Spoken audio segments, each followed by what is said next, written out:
New tonight, our I-Team is following through on its investigation into unmarried fathers who lost their right to custody when a child is put up for adoption. These stories are rarely told because the cases are not made public. Last year, Hillsborough County dad Brandon Marteliz reached out to us, and his story sparked conversations all across the country. I was told that my daughter had passed away. In a court filing, Marteliz says the mother of his child told him the child had died due to sudden infant death syndrome, SIDS. I couldn't accept it. I needed to see, I'm going to hospitals and they're calling security on me because I'm in here looking for my daughter. And I can't find her.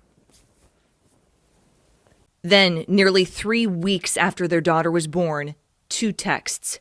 I have her. I got the baby. According to court documents, the day after his baby was born, before he says he even knew it, the mother consented to adoption and named Marteliz as a man who may have interest in the minor child. They were trying to ask me if I would, that she's going to a great home and all this, and I couldn't hear that. I could have said, no, she's not. Over my dead body, she's not. Meanwhile, new at 6 tonight, I-Team investigator Kylie McGivern follows through with Marteliz, who's now ready to voice his frustration for the first time after losing his court fight to raise his daughter. Marteliz has been fighting to see his 2-year-old daughter since she was born. In October, a judge ruled that his consent was not required to move forward with an adoption, a devastating blow he has not been able to talk about until now. Standing in an empty bedroom meant for his daughter, next to a crib she's now outgrown, Brandon Marteliz says he comes in here less. It's not easy. Sometimes I sit in here too long, just wondering what she's doing or, what she looks like even.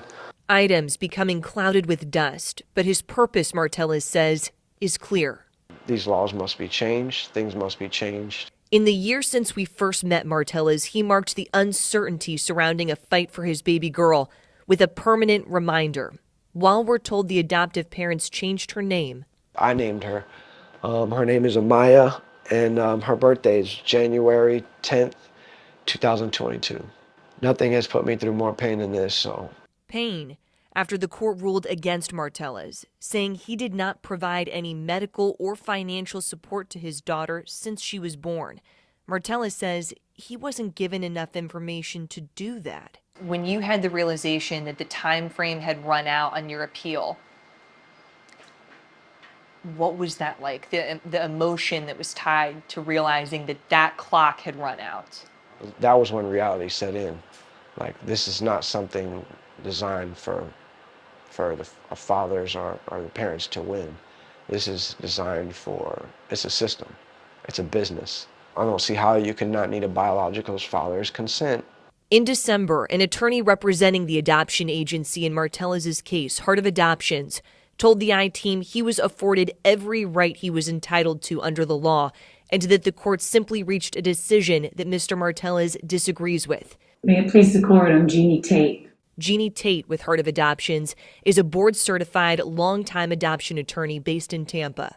Florida law has very strict confidentiality laws about adoption, and it prohibits us from talking about the specifics of any case. She agreed to sit down with us to speak more broadly about these types of cases. You've seen some of our reporting focusing more on fathers' rights. What have we missed in what you have seen in our coverage? The most important thing to know is that our legislature has worked hard over many decades now to provide a fair balance between the rights of all parties to the adoption triad, the birth father, the birth mother, the child, most importantly, and the adoptive parents. And they have given the father every opportunity to interfere with and prevent an adoption plan, even if the mother doesn't tell them she's pregnant, even if the mother lies to them about the identity of the father, even if the mother lies to them and tells them she miscarried, even if the mother doesn't tell them about her adoption plan. When a father has a child and comes forward and says, this is my child, I want to be a parent, I want to raise that child, why is that not enough for an unmarried father? A father's oral objection to an adoption plan of the mother is not sufficient in and of itself to stop an adoption. I can't tell you how many fathers say they object and then you never hear from them again. Marteliz says that's not him. He will continue to share his story. Justice, hashtag justice for Amaya. My awesome crew, they are supportive and they wear my shirts. Hoping one day he will get to meet his daughter. I know that once my daughter, grows older, she's going to be very proud of her father for stepping up and fighting. Any, message that you have for your daughter if she sees this one day? Amaya, I love you, baby, and I'm not stopping. I will see you soon, and I can't wait to meet you, baby. That's it. With photojournalist Randy Wright, I'm I-Team investigator Kylie McGivern, taking action for you. Kylie, thank you. And this story came to us through a tip. If you have something you'd like the I-Team to investigate, scan that QR code on your screen. You'll find our contact information on abcactionnews.com. You'll also find more of our reporting on fathers' rights.